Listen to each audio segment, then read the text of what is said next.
O Evangelho como me foi revelado por Maria Valtorta. Capítulo 160. Entramos no volume 3. O encontro com Gamaliel na estrada de Neftali e Giscala, por Maria Valtorta. E ela escreve no dia 10 de maio de 1945. Mestre, sabes quem é que está à nossa frente? O Rabi Gamaliel. Ele está sentado com muitos dos seus criados, à sombra do bosque e ao abrigo do vento. Estão preparando um cordeiro para ser assado. E agora, o que vamos fazer? Vamos fazer o que queríamos fazer, meus amigos. Iremos adiante pelo nosso caminho. Mas Gamaliel do templo.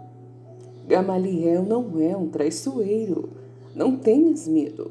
Eu vou à frente. Eu também vou, dizem todos os primos, todos os galileus e Simão. Só Iscariotes e um pouco menos. Tomé mostra um pouco a vontade de ir para a frente, mas vão acompanhar os outros. Andam alguns metros, ainda por uma estrada escarpada, beirada pelo mato da montanha. Depois a estrada faz uma volta, desemboca numa espécie de patamar e o atravessa, tornando-se então mais larga para em seguida ficar de novo estreita e sinuosa, indo por baixo de um emaranhado de ramos, numa clareira do bosque exposta ao sol e ao mesmo tempo sombreada pelas primeiras folhas das árvores. Estão muitas pessoas debaixo de uma bela tenda, enquanto outras estão a um canto, virando o cordeiro sobre o fogo. Não há o que dizer. Gamaliel sabia tratar-se bem. Como um homem que se põe em viagem, ele pôs em movimento todo o regimento de criados e arrumou não sei quantos equipamentos. Agora está lá sentado no meio de sua tenda. É uma tela estendida pendente de 4 bastões dourados, formando uma espécie de baldaquim, sob o qual estão umas cadeiras baixas recobertas com almofadas e uma mesa montada sobre uns cavaletes embutidos e coberta com uma finíssima toalha, sobre a qual os servos colocam louça de grande beleza. Gamaliel parece um ídolo, com as mãos abertas sobre os joelhos, rígido e erático, mas parece uma estátua. Ao redor dele, os criados circulam como umas grandes borboletas, mas ele não lhes dá atenção. Fica pensando com as pálpebras um pouco abaixadas sobre os olhos sisudos e quando as levanta, seus olhos, muito escuros, profundos e cheios de pensamentos, se mostram em toda a sua sisuda beleza. Aos lados de um nariz longo e afilado e sob a fronte já um pouco calva de velho, alta e marcada por 3 rugas paralelas, e sobre a qual uma veia grossa azulada faz aparecer o sinal de um V no meio da têmpora direita. O barulho dos que vêm chegando faz com que os criados se virem. Também Gamaliel se vira. Vê Jesus que vem à frente dos outros e faz um gesto de surpresa. Põe-se de pé e vai até o limiar da tenda. Não passa dali, e dali mesmo faz uma profunda inclinação, conservando os braços cruzados sobre o peito. Jesus responde do mesmo modo. Estás aqui, Rabi? Pergunta Gamaliel. Aqui estou, Rabi, responde Jesus. Posso saber para onde vás? Tenho prazer em responder-te. Estou vindo de Neftali e vou indo para Giscala. Mas vais a pé? A viagem por estas montanhas é longa e penosa. Tu te cansas demais. Acredita-me, eu sou bem aceito e ouvido. Se sou bem aceito e ouvido, o meu cansaço desaparece. Então permite-me, pelo menos uma vez, ser quem vai fazer com que o teu cansaço desapareça. O cordeiro já está assado. nós teríamos que deixar os restos para os passarinhos, porque não costumo levar comigo o que sobra. Vê que não me prejudica nada oferecê-lo a ti e aos teus acompanhantes. Eu sou teu amigo, Jesus. Não te acho inferior a mim, mas superior. Eu acredito e aceito. Gamaliel fala com um dos criados, que parece ser o que manda nos outros, e este passa adiante a ordem recebida. A tenda passa então a ser alargada, dos burros são descarregadas muitas cadeiras para os discípulos de Jesus e mais louças. Trazem as jarras de água para purificarem os dedos. Jesus, com a maior dignidade, dá começo ao rito, enquanto os apóstolos, observados atentamente por Gamaliel, fazem-no de qualquer jeito, com exceção de Simão, de Judas Iscariote e de Bartolomeu de Mateus, acostumados aos refinamentos judaicos. Jesus está ao lado de Gamaliel, que se acha sozinho num dos lados da mesa. À frente de Jesus estão os zelotes. Depois da oração de oferecimento, que Gamaliel diz com uma lentidão solene, os servos trincham o cordeiro e o distribuem entre os hóspedes. Enchem as taças de vinho ou de água com mel para quem assim prefere. O acaso nos reuniu, Rabi. Não esperava encontrar-te, e ainda mais indo para Giscala. Eu vou indo ao mundo todo. Sim, és o profeta incansável. João é o estável, tu és o peregrinante. Sim, para as almas é mais fácil assim me encontrar. Não a diria, ao deslocar-te tu as desorientas. Desoriento os inimigos, mas os que me querem, porque amam a palavra de Deus, esses me encontram. Nem todos podem ir ao mestre, eu sei, mas um mestre que quer a todos vai a eles, fazendo assim o bem aos bons e desviando as tramas de quem me odeia. É a respeito de mim que diz isso? Eu não te odeio. Não é a respeito de ti, mas como é justo e sincero podes dizer se o que eu digo é verdade. Sim, assim é. Mas vê, é que nós velhos te entendemos mal.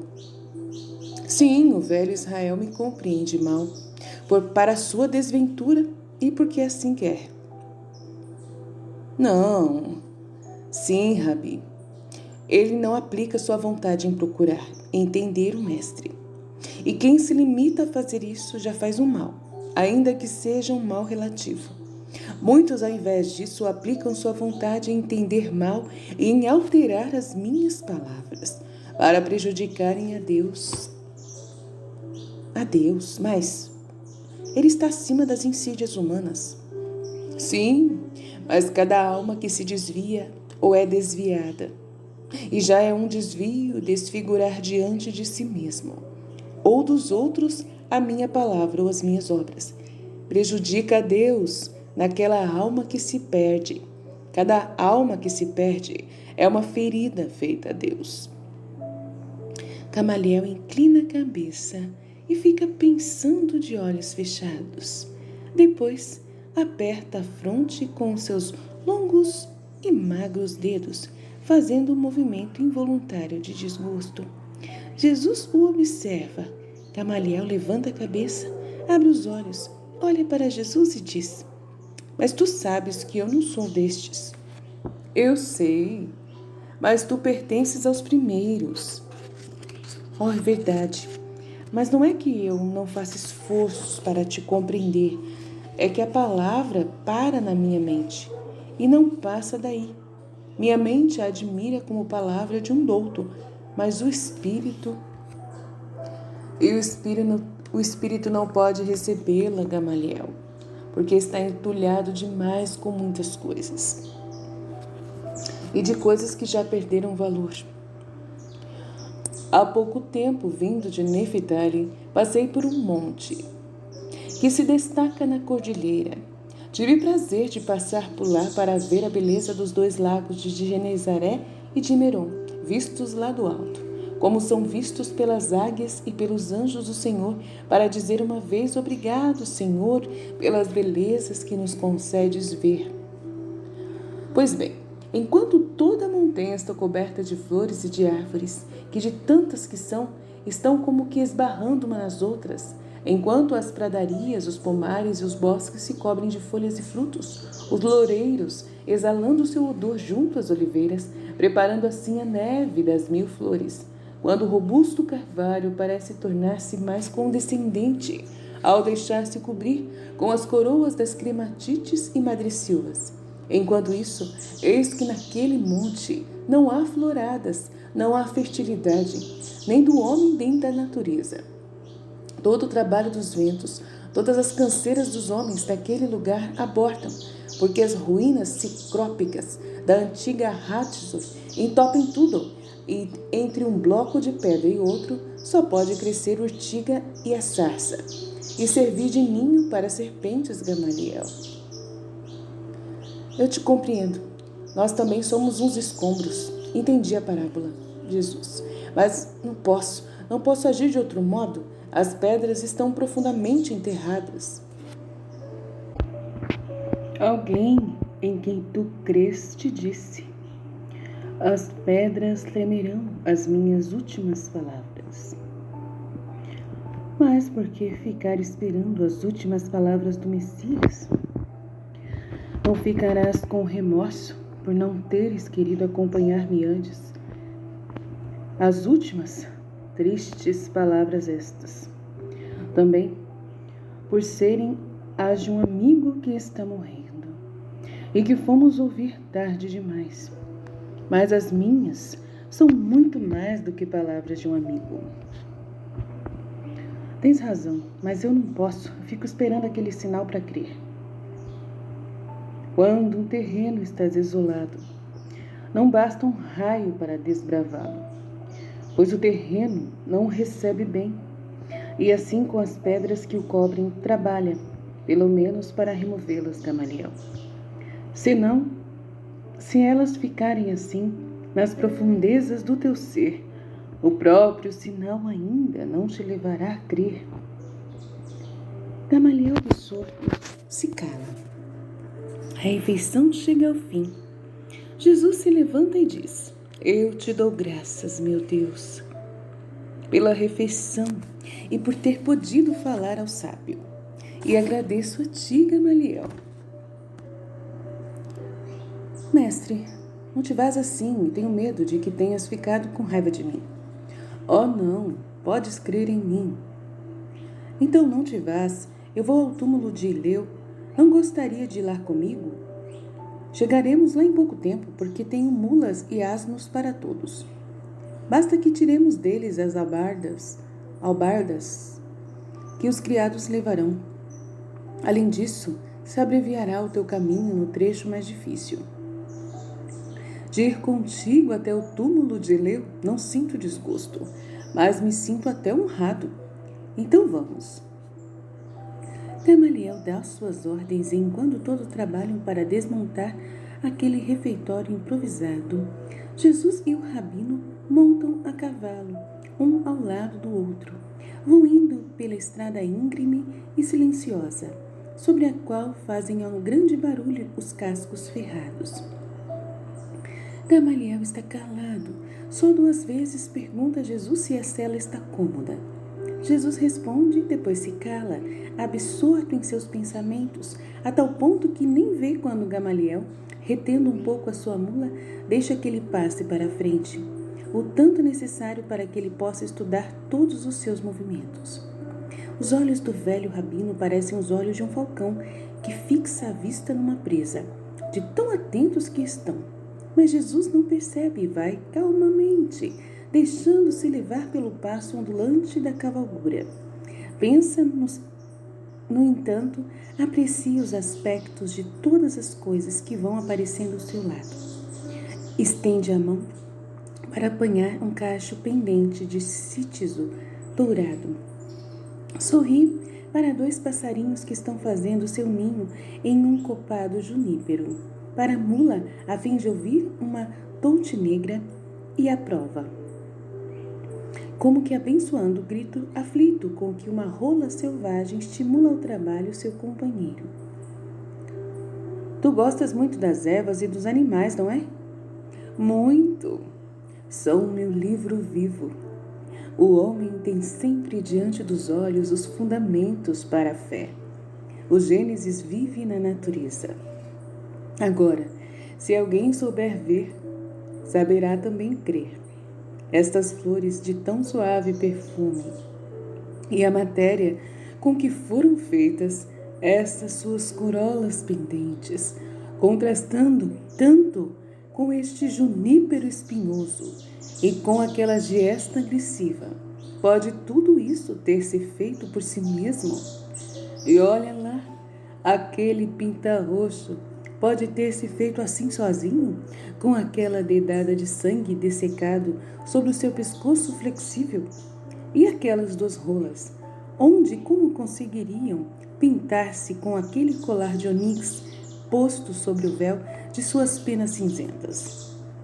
E lá, aquelas duas borboletas, uma preta com grandes círculos de ouro e rubi e a outra branca de listras azuis, onde terão encontrado aquelas joias e fitas para suas asas?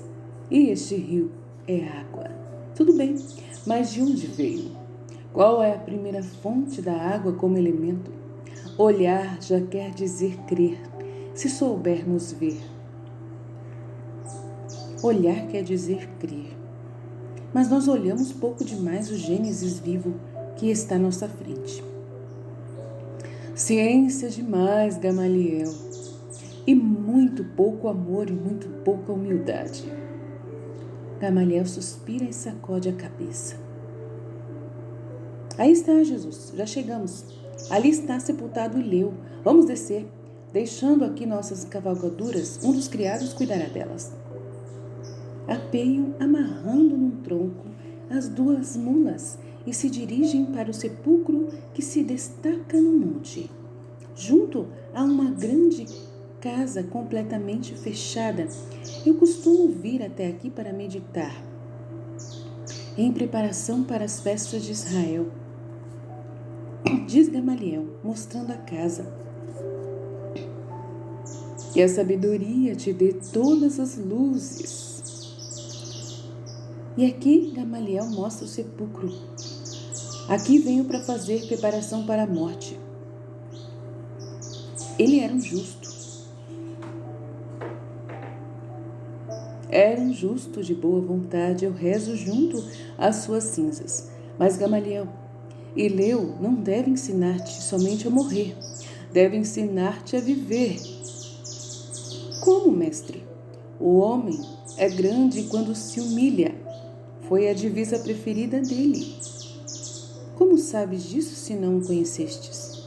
Eu conheci, afinal, mesmo que não tivesse conhecido Ileu pessoalmente como Rabi, mas o pensamento dele eu conheci, porque não deixo de conhecer nada do pensamento humano. Gamaliel inclina a cabeça e murmura. Só pode Deus dizer isso. Deus e o seu verbo, porque o verbo conhece o pensamento, e o pensamento conhece o verbo e o ama, comunicando-se a ele com os seus tesouros, para fazê-lo participante deles. O amor aperta os laços, fazendo uma só perfeição. É a Trindade que se ama e que divinamente se forma.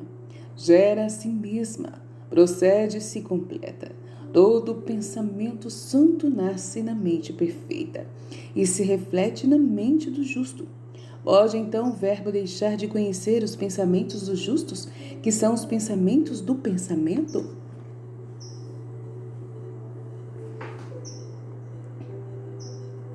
Rezam ao lado do sepulcro fechado, rezam longamente. Os discípulos se unem a eles e depois os criados. Os primeiros chegam a cavalo e os outros debaixo do peso das bagagens. Eles param ao lado do campo, depois do qual está o sepulcro, e a oração termina. Adeus, Gamaliel. Sobe como Ileu. Que queres dizer? Sobe. Ele sobe na tua frente, porque soube crer mais humildemente do que tu. A paz esteja contigo. E assim termina a visão. Fiat.